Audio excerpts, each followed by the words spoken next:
Comment démontrer le théorème du rang? Commençons par quelques rappels. Le noyau est l'image d'une application linéaire. On désigne par E un K espace vectoriel de dimension finie, K étant égal à R ou C, par F un K espace vectoriel et par U une application linéaire de E dans F. Le noyau de U est le sous-espace vectoriel de E, noté ker de U, égal à l'ensemble des x appartenant à E tel que U de x est égal au vecteur nul de F. C'est également la préimage par U du vecteur nul de F, désigné par abus de notation par U-1 de vecteur nul de F. L'image de l'application linéaire U et le sous-espace vectoriel de F, noté im de U, est égal à l'ensemble de U de x parcourant E, et c'est égal à l'ensemble des y appartenant à F, tel qu'il existe x appartenant à E, avec U de x égale y. Passons maintenant à la définition du rang d'une application linéaire qui reposera sur une propriété. L'image de U est un sous-espace vectoriel de dimension finie de grand F.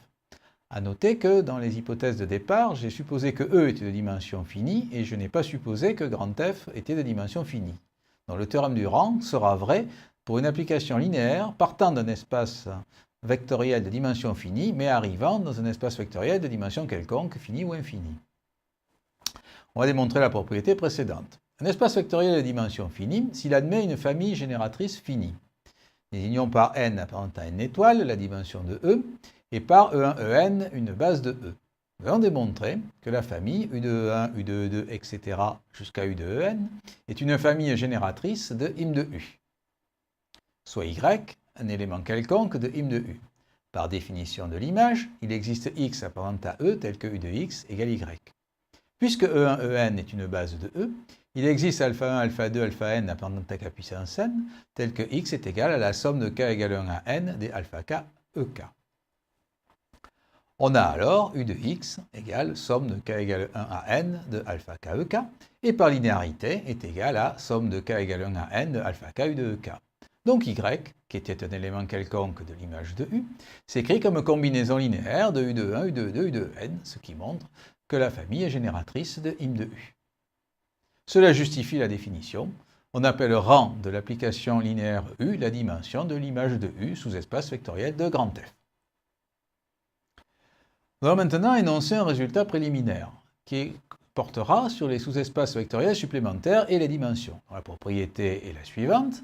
On désigne par E un espace vectoriel de dimension n et par E1 et E2 deux sous-espaces vectoriels supplémentaires de E, c'est-à-dire que E est la somme directe de E1 et E2.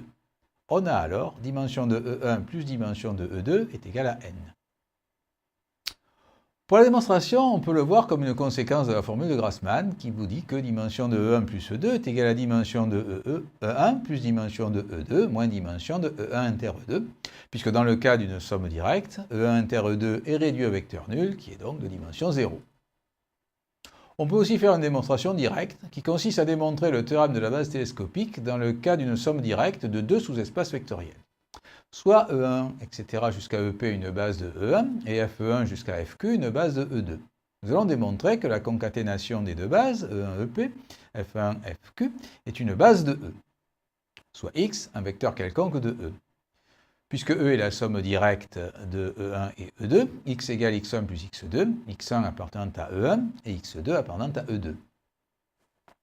On en déduit qu'il existe alpha alpha p appartenant à k puissance p, bêta 1 bêta q appartenant à k puissance q, tel que x1 est égal à somme de i égale 1 à p de alpha i ei, et x2 égale somme de i égale 1 à q de bêta i fi. Par conséquent, x est égal à somme de i égale 1 à p de alpha i ei plus somme de i égale 1 à q de bêta i fi, ce qui entraîne que la famille E1, E2, EP, F1, FQ est une famille génératrice de E. Soit maintenant alpha 1 jusqu'à alpha p plus q, un élément de k puissance p plus q, tel que somme de i égale 1 à p de alpha i ei plus somme de i égale p plus 1 à p plus q de alpha i fi est égal au vecteur nul. On en déduit que somme de i égale 1 à p de alpha i ei est égal à moins somme de i égale p plus 1 à p plus q de alpha i fi. Le vecteur somme de i égale 1 à p de alpha i ei appartient à E1, et le vecteur moins somme de i égale p plus 1 à p plus q de alpha i fi appartient à E2. Ces deux vecteurs sont égaux, donc ils appartiennent à E1 inter E2, qui est réduit à vecteur nul. Donc, les deux vecteurs sont nuls.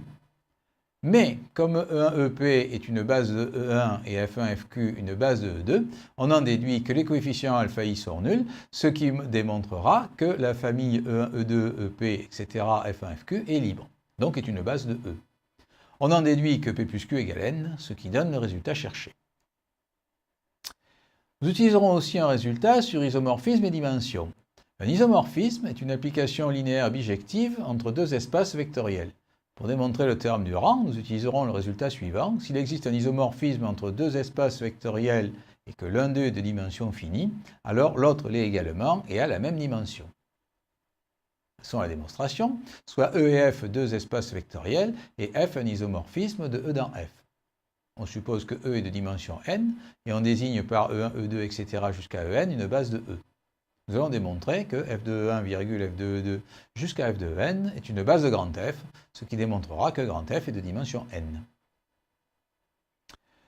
Commençons par démontrer que la famille f de 1, f de 2 jusqu'à f de n est libre, soit alpha 1, alpha n appartenant à k puissance n, tel que somme de k égale 1 à n de alpha k f de ek est égale à vecteur nul de f. Par linéarité de f, on en déduit sigma de k égale 1 à n de alpha k ek est égal au vecteur nul. Mais le noyau de f est réduit au vecteur nul puisque f est injective, donc sigma de k égale 1 à n de alpha k ek est égal au vecteur nul. Puisque 1 en est une base, c'est une famille libre, ce qui entraîne que tous les coefficients alpha k sont nuls et donc que la famille f de 1, f de E2 jusqu'à f de En est libre. Soit maintenant y appartenant à f. L'application f est surjective, donc il existe un vecteur x appartenant à E, tel qu'f de x égale y. En étant une base de E, il existe alpha 1, alpha 2, alpha n appartenant à k puissance n, tel que x est égal à somme de k égale 1 à n de alpha k ek. On a donc y égale f de somme de k égale 1 à n de alpha k ek est égal à la somme de k égale 1 à n de alpha k f de ek. Ce qui montre que la famille f de 1, f de 2 jusqu'à f de n est une famille génératrice de vecteurs de grand F. La famille f de 1, f de 2, f de n est une famille libre et génératrice, donc c'est une base, ce qui entraîne que f est de dimension n. Passons maintenant au théorème du rang.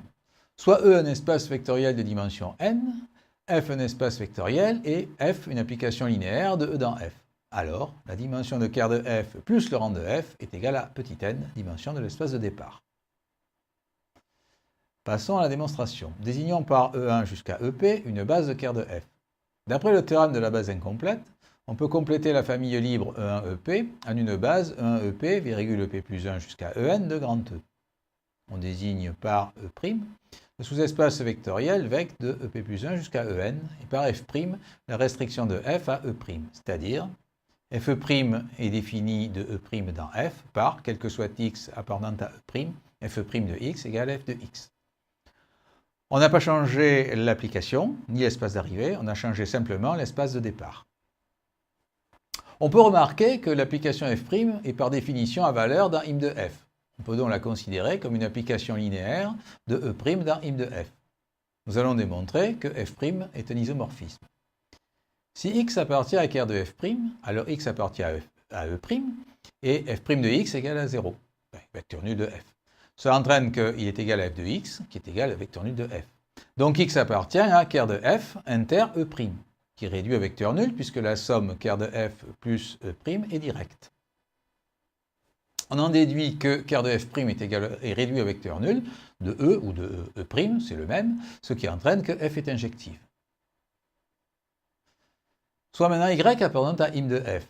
Par définition de l'image d'une application linéaire, il existe x appartenant à E, tel qu'f de x égale y. Puisque E égale ker de f plus E', il existe un couple x', x seconde de vecteurs de E, tel que x est égal à x' plus x seconde, x' appartenant à ker de f, x seconde appartenant à E'. On a alors f de x égale f de x' plus x seconde, égale f de x' plus f de x seconde, égale f de x seconde, puisque x' appartient au noyau de f, donc f de x' est nul. Mais puisque x seconde appartient à E', f de x seconde est égal à f' de x seconde. Le vecteur y est quelconque dans im de f, donc on a démontré quel que soit y appartenant à im de f, il existe x secondes appartenant à e', tel que f' de x secondes égale y, ce qui signifie que l'application f' est surjective de e' dans im de f. Comme on a vu que f' est injective, on a démontré que f' est bijective. On en déduit que e' et im de f sont de même dimension, ce qui donne le résultat cherché, puisque dimension de quart de f plus dimension de e' est égale à n.